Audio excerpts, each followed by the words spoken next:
With clay I quite like is that pieces are like golem, I like just coming out of earth, just about to erect and be something more than the material itself.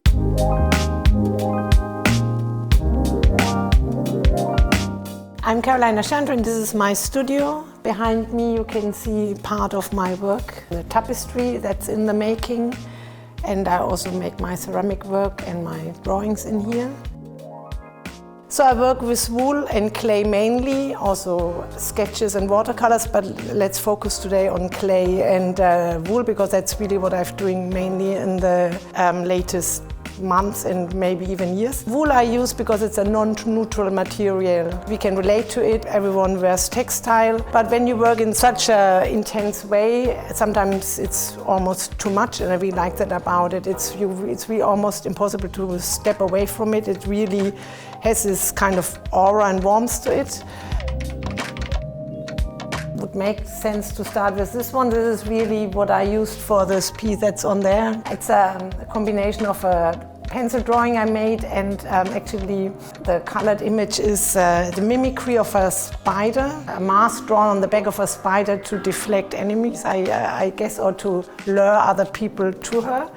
So this has really a grid on it because that's how I transfer it onto the back of the canvas, to not get lost in it, especially on such a large scale. I think that's maybe what the old masters used to do in like 200 or 100 years ago with enlarging paintings. I think it's only the second or third time I've done a piece on that scale. So the beginning is in a way similar to every piece. I stretch the grey canvas. I stretch it really tight like a drum to begin with. This is almost impossible to sew together afterwards, so it has to have the final size. I stretch the canvas tight and then I apply the sketch on the back side, and then I start somewhere, and if it's a smaller piece, often if it has facial features, it's not unusual that you start with the eye area, the area you look more onto when you encounter someone. The first Tufted piece I made 2001, not knowing that it would be such a long journey. To be honest, the first time I have a big studio. It was impossible to look at it at all, but that's quite exceptional that I work on that scale. But what I do otherwise is I take lots of photographs and paste it together on my computer. Really helps to form an opinion. And the tufting gun has a wire that kind of holds the weight, and I can go up and down. But yeah, it's up and down the ladder all day long. It's quite a workout.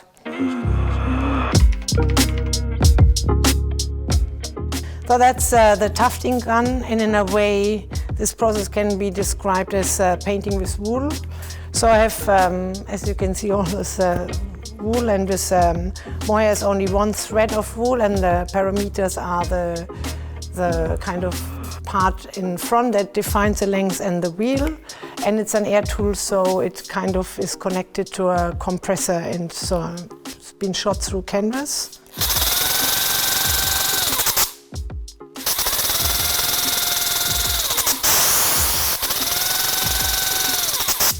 So if I would make a monochrome piece, it would be finished quite quickly.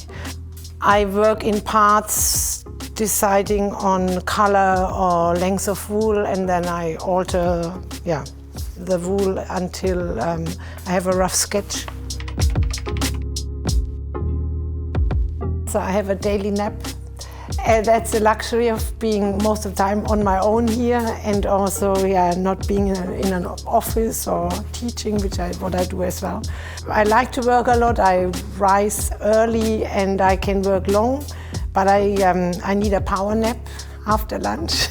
This is quite a shift. So the predecessor from my old studio was a sheet of polystyrene, a blanket and a cushion covered with an old jumper of mine. So this is a winding machine. A lot of wool, when you buy it, especially when it's pure wool, comes in hanks. And I think the first hank, my partner had to hold it and I was winding it. It took 2 hours. And this is like, I work with that in like 5 minutes. I don't come from a textile background at all. I was really surprised by the entire paraphernalia. when I started it, it felt like in a textile museum, to be honest. Yeah, well, you don't need it right away. I have a really nice umbrella swift, in case you're wondering what that is. It's from wool, and I can show you later. Everything can be simplified. So when it's working, I can do something else in the meantime. And when it's finished, then it's on the cone, it comes like that, and I pull out the cone and I have it, can use it, yeah. Because I do so much of my artistic process myself, I try to get help where I can. So here it's by a machine, and with hemming I also have people helping me because I'm not very neat.